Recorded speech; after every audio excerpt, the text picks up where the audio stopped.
Listen, this could be the outtakes, okay? When people want to hear me talk, to the camera. they listen to me. It's just a question. And I say what I want to say. And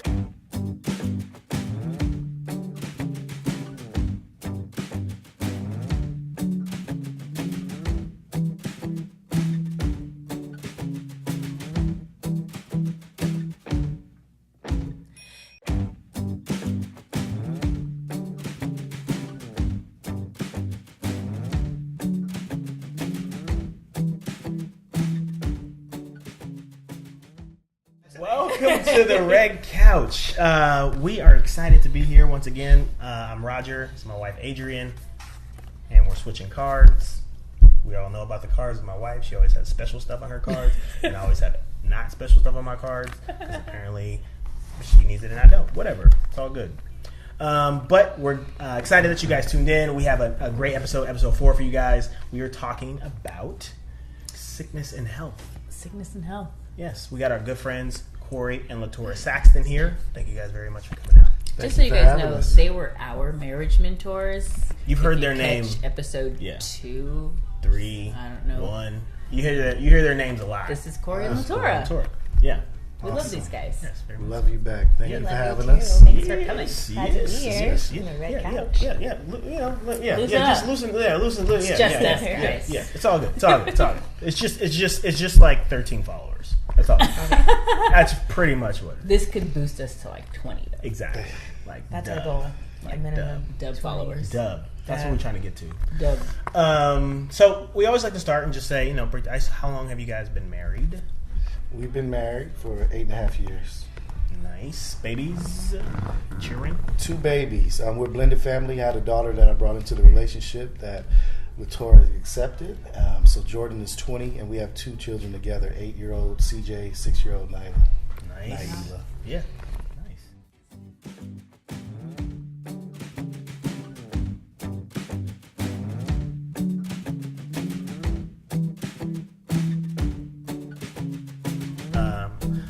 So in this episode we were talking about sickness and health, and I guess to set that up, we hear that vow in wedding vows. We hear that portion a lot, but I don't think people necessarily deal with it, especially not early in their marriage. It seems like maybe it's something that I feel like when you say it, when I said it in my vows, in my mind, I'm thinking Sickness and health. Sounds good. It sounds good, Yeah. and we'll deal with that correct. when We're I'm 70 and 79, you're 62 or 6, whatever. I'm not. It's not that big. I was about to say, you guys are 8 years Yeah, old? no, that was a joke. That was He's messed up on the 40. map. My Okay. bad. Okay. But it just, the assumption is that, there is when we'll deal with that. Right. There is when it'll be sickness and health. No one really ever anticipates Yes. Right. being someone's caregiver. Right. Right. And that's kind of I feel like that's a big, I don't even know what to call it, like a big wall that you run into when you realize, especially like serious illness. We're not talking about you need a cold or whatever, but when something happens and one person is shut down, and now what do we do?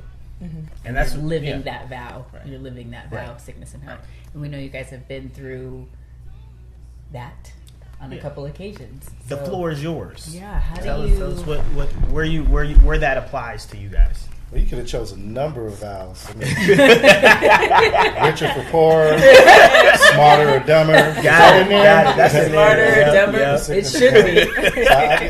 Yeah. So we were best friends, like my wife said, several years. Then we became business partners. We became prayer partners. She actually invited me to Hope's house. I established myself, or I just began actually going to another church. I joined. It was over the hill. It was in L.A., so I was driving from Valencia to L.A., and she said, you need to come to Hope's house. You need to come to Hope's house. I was like, what a real church. It's not anybody's house, and who is Hope anyway? Right? And it just so happened one Sunday I was running a little late, so I said, I'm going to try this Hope House. Right? I didn't even know what it was really called, so I stopped through. It was remarkable. I knew that was the place for me, so we began going to church together. We talk on the phone every day and pray together and do all kinds of things. It was just neat having a best friend, and that's how we saw one another. But then in January 26th of 2006. So it's just been a little over 10 years. She got filled with the Holy Spirit. Her cousin prayed over her and said, "Do you want to be Spirit filled?" And this guy prayed over her, read some scriptures, touched her hands, and she was baptized in the Holy Spirit right there in this kitchen. She got fired up. I was the first call that she made and said, "You ever been filled with the Holy Spirit?" I was like, "What is it?" She's like, "It's like the fire. And when I go to work tomorrow, everybody's getting some Jesus." Like, and she went to work tomorrow, and here's where the story picks up. Around lunchtime, I would guess, or a little bit before then. So by noon, I lost feeling in my hands and feet out of nowhere. And so that was a little scary, but in my mind, I wasn't thinking that this is something that's going to linger around forever. And so within a time frame of a month, I went in and out of the hospital. You had been a ton of 911 calls, ambulance rides. I'd been in an ambulance before. Yeah. I had been to several different hospitals, all within, this time frame. Yeah. And so I had different diagnoses. So the first one was, you have complicated migraines. And then I went back and they said, no, you have diabetes. Because my sugar would just drop and I'd pass out. Mm-hmm. And then I had elevated ANA levels, which is associated with lupus. And then I went back and they're like, no, you have MS. And then that's what I was thinking when you're telling me about epilepsy and cancer. Name one, she had it. Yes. So so that was all going on, and that's why I was so desperate I was like, okay, I have to go directly to the healer himself. Mm-hmm. I need to get to church because I've been to all these different doctors. Mm-hmm. But I'm so grateful for the whole... Oh, sorry, one more. It's just in your head. Oh, yeah. Her legs don't work. She's in constant pain. That was a medical diagnosis? Thanks, doctor. Maybe she's drumming this up. So, you're 24. You're in a bad place physically and then with your health. How do you get to... Because a lot of people, you get married and maybe years down the line, you come across something like this and now you're having a health issue and you're having to grapple with that. But you guys grappled on the front end and then, like, just ask like real questions. Did you like, I'm going to get married to someone who is sick? No. So this is what happened. Through that, our relationship, our bond, it just grew. And that's when I fell in love with her, when she was at her worst. I just didn't want to admit it up front. I just thought I loved her like a friend, and she got better, and it was around September or October-ish of 2006. She was back on her feet with the aid of a cane and a brace. So I tell the story. As soon as she got on her feet, I swept her off. And we were together instantly. We got married, and by the end of the year, we had our first son. But in the meantime, she was having these episodes where she was getting sick again. I had my own townhouse, and I was living like a single dad. Just me and my daughter. And then she moved in, and I was like, wait a minute, where am I going to live now? Because all these clothes and shoes. But in the meantime, she was still getting sick, where she'd black out. I'd come home from work, and she'd just be passed out on the floor. I'm like, how long you been like this? And then when she was pregnant, it was happening more rapid. And then she would lose her ability to walk. Mm-hmm. Yes, scariest thing. Oh I came home one day. This was the scariest day. This is when I realized, you know what? Either I can't go to work anymore, or we need some adult sitting. Like I needed an adult sitter. Like so a caretaker, that's why we moved up to Palmdale to be close to her parents, because I needed to work to provide for our family. And she apparently was eating some soup sitting on the floor. And I came home, she was passed out next to the bowl of soup, barely breathing. Her breathing was so faint, I thought she was dead. Oh my God. Right? So, I'm like, not only is she dead, the baby dead, so I'm feeling, and, finally I can feel a faint pulse, and she's barely breathing, and I'm like, how long you been like this? And I was like, I should slap her. I was like, you can't slap my wife, that's abuse. But that's what they do in the movies. So I slapped her, and I was like, how long you been like this? And she said, oh my God. And it was like one of those moments, just like a movie, where she probably thought she was saying something, but I literally heard. So again, back in the ambulance for the umpteenth time. And that day I made the decision, I got to move my family to be closer with family. So we actually moved in with her parents and lived there for the better part of about 16 months or so, maybe close to 18 months, to where she completely got done with the pregnancy, had our baby, and he was completely healthy. And then had to live there for a little while because things were still happening with her legs where she wouldn't be strong. Some days would be good, but some days would be very bad. So I'm trying to work, and it's the most difficult time. Business owner, I'm working part-time in a business that requires you to work overtime. Right? Trying to build up clientele and go to the office. So constantly, unaware of what's happening in front of me, which is the client. I'm thinking about, I hope she's not passing out. I hope they know what to do. Did I pray for her well enough today? Are angels protecting her? What's happening with our son? Is she feeding him? Because, if she can't take care of herself, she can't take care of him. And all these thoughts are going through my head. So it was it was the best and the toughest year of my life, 2007. Because we got married, we came together. The Lord did some amazing things. But what you said brings up you never know what. So on the surface, right? You have to be for her. You have to be here for her. But sometimes internally, you start feeling other stuff. And I'm wondering, did you have feelings of guilt, he can't do what he's supposed to do because he's taking care of me? Or did you ever feel because this is real, right? We having a real conversation. Do you ever feel man, I just need a break, this is too much, but you don't want to show that to her because then you don't want to be the a-hole, right? And you don't want to feel you can't say I'm sick of taking care of you. I need a break. Right? I can't go anywhere. I can't do anything. So those feelings, I feel just as humans, maybe they rise up in you, and how do you push them back down, or do you talk about them, or did you guys go through that where you were feeling guilty for being sick and you're feeling guilty for not wanting to, you know what I'm saying? That type of stuff. Did you guys experience that? It literally, in my case, brought us closer together. Mm-hmm. I just loved on her. I loved her so much. Sometimes I get frustrated, not with her. I get frustrated with the process and say, God, you said you were going to heal her. When are you going to do this? It's today, to where she's completely healed, because I was tired of you're fine for a month and then we'd have one bad day, and that would set me back mentally, right? So I never, the relationship was never strained. It helped me to step up and become a man, be even more of a loving and nurturing husband. We didn't have to go through you squeezed the toothpaste in the wrong part. Because y'all dealing with real stuff. I like feathery pillows. I like hard ones. They never think about that. Man, this cover is too thick. I like sleeping on thin ones. You worry about is she breathing? Are you alive? Right. You know how y'all had babies where you check your baby in the middle of the night. I was checking a grown up. Are you? She's like, get your hands from over my mouth. I was like, hey, I'm just making sure you ain't moved in about 10 minutes. I need to make sure, and those kinds of things. So it just made me more aware of what real love is. Right. Standing in the gap and being there for somebody. It intensified and increased my personal prayer life. Because if you don't have nothing to pray for, you can be praying for money. You can pray for the Lord. When is this going to happen for us? But when you have something to pray for, that becomes the focus. So I was literally praying for her to live, and to walk uninhibited and those kinds of things.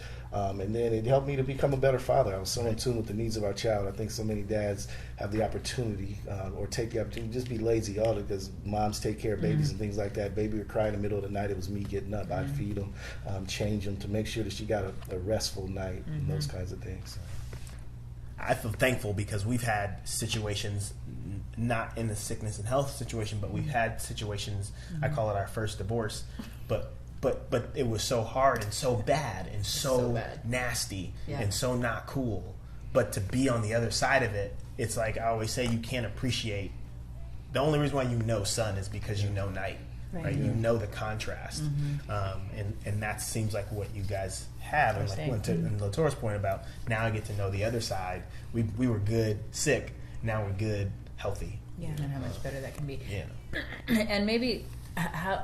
And I can only imagine, when you're talking to people who aren't married yet or couples, and you're trying to explain how you for women that you reverence your husband and you respect him and he really is your covering and he's your go-to, and how you can give your will and your destiny, and you can sit and you feel free to submit because you know that he's got you. And I can't even imagine how magnified that is after something like what you're experiencing. If that leaves no stone unturned. There's no question about who he is for you, right? And who he is to you. And I just feel like it's so important to hear a story like this shared, because we just lose perspective so quick, right? Our culture is just so surface, right? Everything we do is surface, and everything we do is it's just silliness, right? We don't really talk about real stuff. And I'm like, guys, who cares about who did the dishes? Some people are hoping their spouse is alive when they get home from work. That's right. Yeah. Like, what are you even talking about right now? Right. Like, change your perspective. Like, this marriage thing and the importance of you being with who God's best is for you, and you guys being for each other, and everything that you gained for who he was in that season, and everything that you gained from who you had to become in that season, and what the vulnerabilities that you saw in her, and the strength that you saw in him, and how that's carried you. You know, now you guys are almost 9 years in, and I just think it's so important to really express how something like that, just like what you were saying, builds you in ways that you maybe didn't even know you need to be built in, right? It's interesting too, because I feel like, you know, we have this theory of at some point God will put your marriage together in the way that it's supposed to be, and sometimes it happens up on the front end, and sometimes circumstances like zap us into like having a loving, orderly sort of marriage. And I feel like for us, that order is agape kind of love first. The Lord showed us and showed me my husband was going to love me agape, phileo, and then eros. And I think oftentimes we fall into this attraction, and so you have that level of intimacy where a lot of relationships start with, oh, you look good, and then there is that eros sort of connection, and then it is like, oh, we're friends, and there's that phileo. But like sometimes conditions have to happen in order for you to understand what unconditional love looks like. And so for us, that's what happened on the front end of our marriage and of our relationship. And so when you ask the question of like, how was that, you know, did I ever feel guilty or ever feel like, you know, he wasn't, you know, this was a lot. And I think sometimes when you are the person going through it, it might even be harder for you, because I had this overwhelming sense of peace. I just knew that God was going to heal me someday. I didn't know when that was going to be. But I was like, okay, me and you, God, we're on this journey. And I don't know that, like, I don't know. What if he's not up for it? You know, and I feel bad. What if he's missing out on life because he's spending it all with me? And so there is that level of, like, you know, sort of guilt. Like, am I keeping you? Like, you're home with me. Can you really be your fullest? Like, with given the fact that you have to be everything for me and then still be everything for yourself and the rest of our family. So yeah, at moments I did have those moments where I was like, this isn't fair, you know, and I would be really just questioning. And I think that's okay. A lot of times people think, you know, when stuff like this happens, is it okay to question God? And absolutely yes is the answer, because that's the only way that we get our answers, is asking him. So he's big enough. He's big enough. Right. Yeah. And that's our favorite script. Well, my favorite scripture is nothing is impossible. With God, all things are possible. So life has a saying, you know, no pain, no gain, right? And that holds true for the kingdom. If you haven't been through anything, you know, love is cute, right? But the love of God, to understand and witness the love of God. So you got to understand God's love. And have that with him and understand that in order to be married and have a successful marriage. Because if you know love on that level, there's no such thing as quitting. Every day, and still to this day, I ask God to empower me so that I can be enough for this relationship. And that's different perspective, because most people that will counsel, they're having trouble in their marriage. Oh, she's not doing this or she's not doing that. Well, what are you doing? You know, why don't you be more, and then the relationship will give you back more. So I just ask God, give me enough to where I can add value to this relationship. She was beautiful. I didn't care if I had to carry her. I didn't care if it was a good day or a bad day. I just wanted her well. And then she got well, and she came back in business, and our income doubled, and it was a great 2008. But then 2009, something happened. Somebody went and got pregnant again. Right? You know, man, when I have people just be getting pregnant. Got pregnant. I'm like, how you do that? How that happened? And she'd been well. She was healthy all of 2008. No sickness, no bouts. I almost forgot what it was like. You know, but then she was pregnant while she was still nursing our son. He was, you know, baby, and then he both became... of my pregnancies were high risk, and so that's always fun. Yeah. So high risk pregnancies, bed rest with the first son. Now we're out on our own. We have our own house. We don't have adult sitters there in the house anymore because we're out of her parents' house. She's pregnant with CJ, and then I think he just got done nursing or something like that, right? Or maybe, and then he wasn't nursing when I was wasn't. pregnant. Okay, wasn't nursing. He was a baby. He was a baby. Can't talk, can't feed herself, so she has that responsibility. I still have to go to work. She's pregnant with the baby. She's back in the wheelchair, but the wheelchair's not comfortable. Gosh, I can't even. Wheelchair, so we got a computer chair that lean back, and I push her around the house. And that was an adventure in itself because she'd be holding CJ pregnant with Naila, and I'm pushing her on the computer chair. But then we hit a bump in the carpet, and everybody's like falling out of the chair. So I gotta get stronger and push with one hand and hold the whole family in the other hand just to get her from the living room to the bedroom. Like every day was an adventure. Do you guys hear what's happening in people's marriages? Whatever you're arguing about, it doesn't matter. It doesn't matter. This matters. That was some real stuff. Nothing else matters. That's real marriage. Because during that time, I did 100% everything. All the grocery shopping, the dishes, the dinner, You hear that? All you 50-50 people? It's 50-50 in marriage. You do 50, and then when my 50 is done, and make sure you do your 50. I'm not doing 51. 100. Yeah. And she carried our babies. She did 100% of that. It was her job to stay alive, and I just kept the household up. So my job was easy. Right. And it's so, I mean, like you were saying before, I mean, we haven't had those moments of like arguing over like foolishness because when your prayer is God help me to live and like help the person that I love live, then everything else just seems so trivial. It's just so small.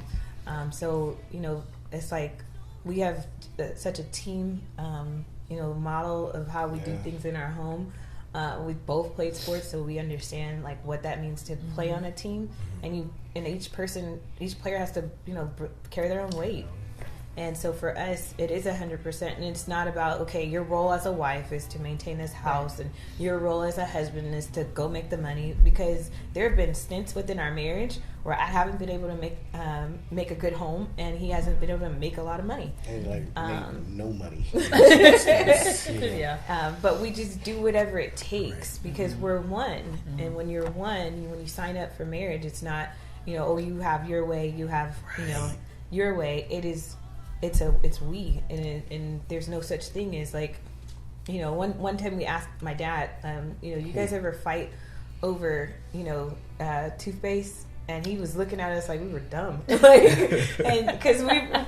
he said no, and he was like, you end up fighting over that toothpaste. It'd be just like that toothpaste. You're gonna say something, and it'd be like that. Squeeze that toothpaste out. Can't get it back in. So you're gonna say something, and we were like, "What?" And he was like, "Spend less time fighting, spend more time kissing."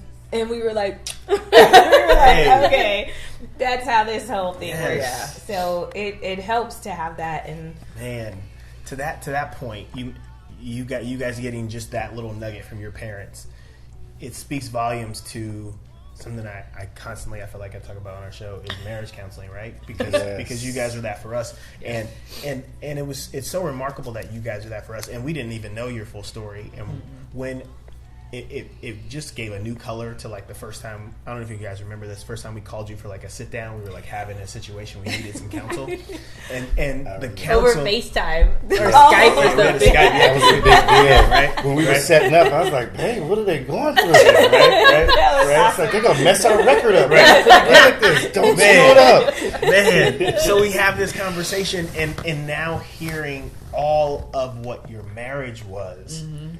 Now I hear what you said through that lens, and it gives it a whole different context of like, I'm asking this man to help me with the situation about I want to go see some girl say goodbye to somebody, and she don't want him, and this man is like, right? What are you talking about?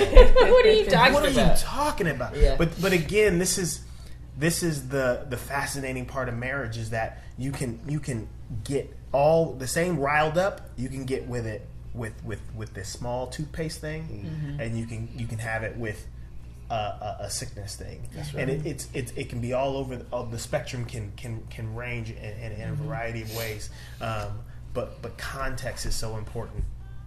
I think for us, we've really, sort of been very intentional about our prayer life, and I think that through having just a personal prayer life and then having a together prayer life, it breeds so much room for intimacy.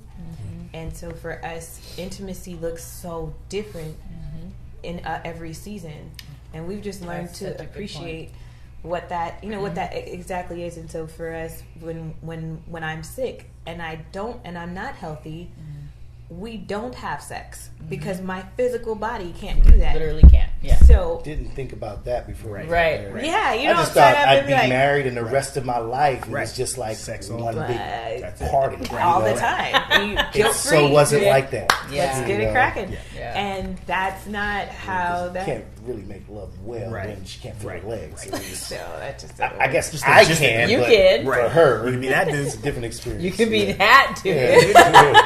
Yeah. Take it for the team. Yeah, dude. But what it's done is, like I said, through having those intimate prayer moments and and being connected. And so sometimes it is a physical connection, and then sometimes we have such a spiritual connection that it just nothing else. We don't. It's not a question of like, when was the last time we did something, and it's you don't even think about it until you do it. Like, dang, it's been a while, and it's like awesome. But during that time, God has sustained us, and so I think that's so important is just having sort of that prayer intimacy together and touching and agreeing every night before we go to bed. We could be deadbeat tired, but our feet, our hands, something is going to touch, and we're going to pray. And even if we're half saying whatever, but as long as we are in unison together and in agreement, it's something that's unexplainable. And I encourage so many couples because it feels mystical when people hear it. I'm like, just try it and see what happens. And from our experience, the majority of couples, married couples, they don't pray until the stuff hits the fan. Right. Or they're praying for something. Praying reactively, right? But what about just having a communication with God? Because we are one, so we come together at the end of every day, and we make a practice. And she was a lot better at this in the beginning. It was hard. I didn't know how to pray. I didn't know how to cover. But just through her obedience, and I thank God for her because she brought me closer to Him. But now I'm the initiator, and I'm like, hey, let's pray and things like that. And if I'm just dead out tired, I can just feel her hand on me, and she prays over me plenty of times at night. I'm waking up and praying. So if there's one order of the process that I say you have to follow, number one, you got to have a prayer life individually and together, because it just kind of makes up for all things that aren't working right. It's the one commonality. It is. And the things that are going well, it will enhance them. Right? So when it's broken down, God fixes, but when you're doing well, He takes it to another level, and everything in the middle is just operating and working, your day-to-day flow. So praying for your marriage, your children, your destiny, her purpose, and most of my prayers are outside of me versus what I want. Right. So it's really intercession. Yeah, absolutely. Right. I want to go back to this point about.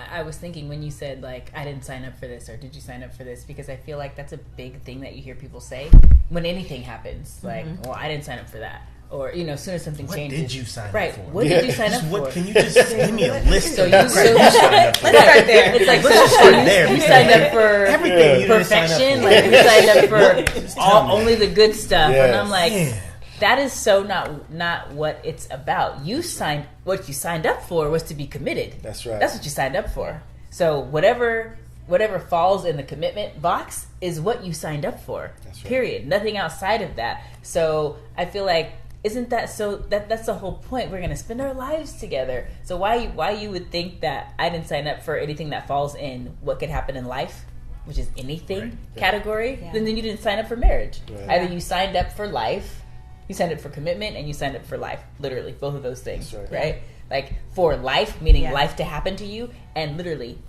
for life till one of us is not here. Do you know what I'm saying? So I'm so glad that you that everything that you guys saying is just so paramount in helping people put stuff in perspective, like what you were saying. Sickness and health, right? It's one of those things that you don't think about. And as we were discussing this episode last night, he was like, not that young people think they're invincible, but kind of, right? It's just not. It's not a thing that you really think is going to happen to you, like you. And I think even more, you don't know couples, again, outside of like a senior couple, you don't know people who are dealing with sickness and health, or maybe they are and you don't know. Right. Because this is not like, I think people aren't like saying like, hey, I'm really sick, or, you know, people aren't sharing that type of stuff. So and you don't know yourself in that way. I also feel you don't like you said you grew up, right? You had to grow up, right? But you're making that vow at the altar sometimes, right? But you don't know that version of yourself. Someone said our assistant pastor Devon said during a message once, he didn't know that God, right? He was talking about a situation he was having with his family, and that spoke volumes to me, because same in this situation is you don't even know yourself in that arena, right? But you're making this commitment to say that wherever this thing goes, I'm gonna stay in the commitment. And so to do the things that you're talking about prayer and staying connected, so that God can help you grow up and match these circumstances that you face. Because if you think you are just going to on your own be the person that you need to be for your wife when she's down and out, or for your husband, forget about it. You need the Lord. I thought I was enough back then.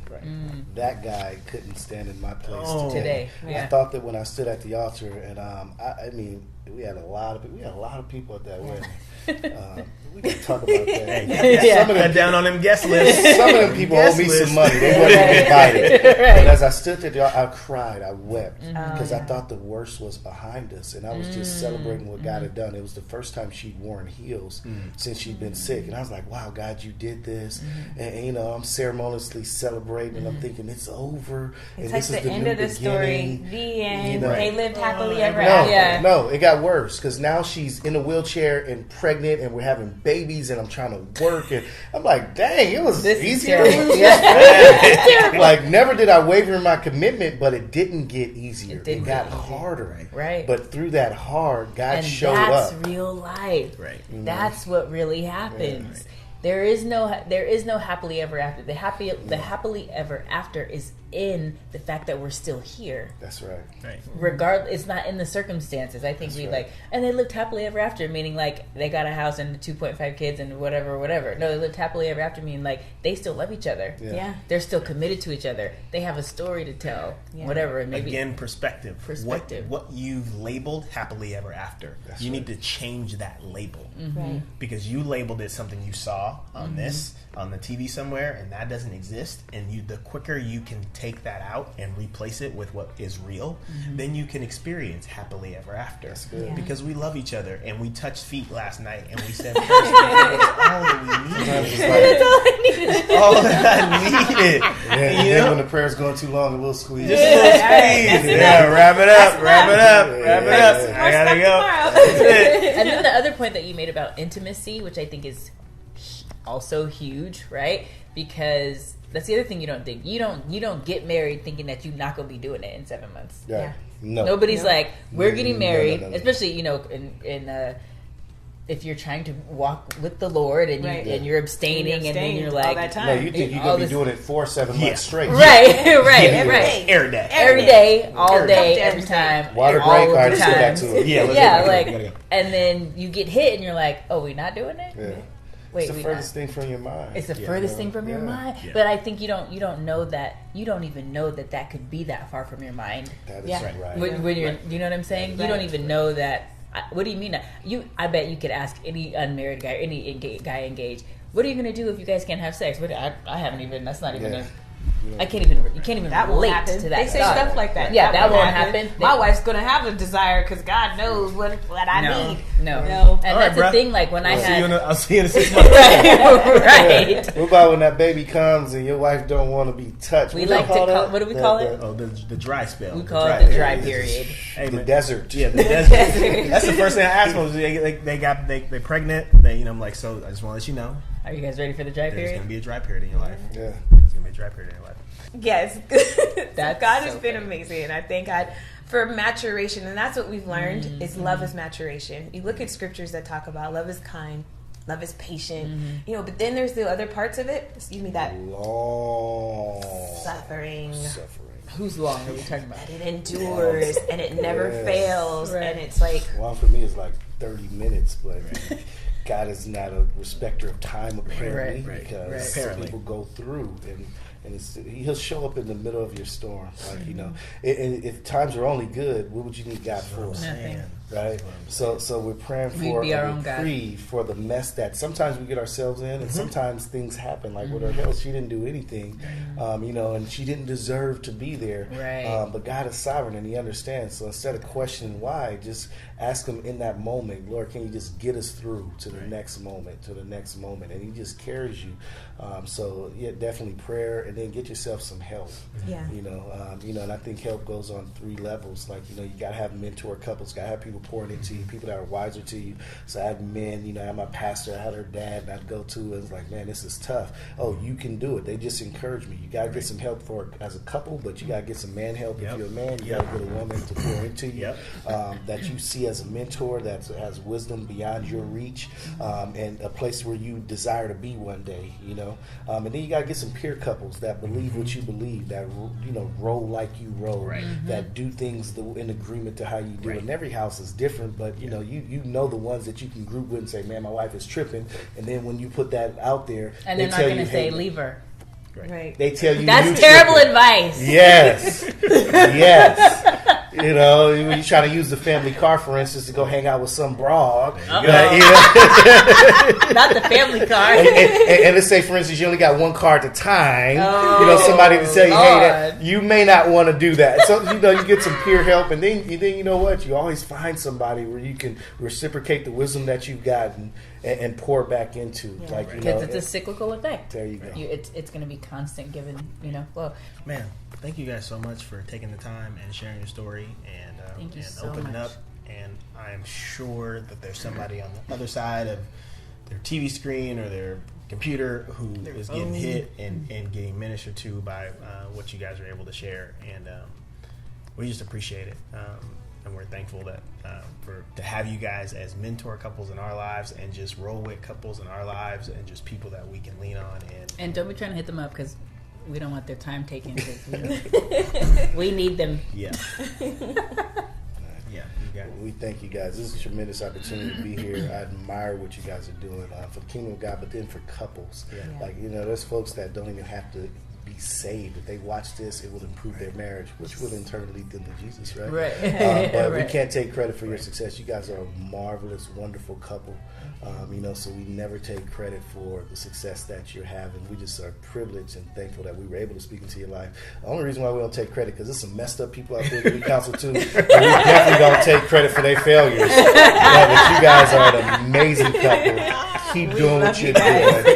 Thank you to the Red Couch for having us. We love you. We love the Red Couch so much. Thank you guys for tuning in.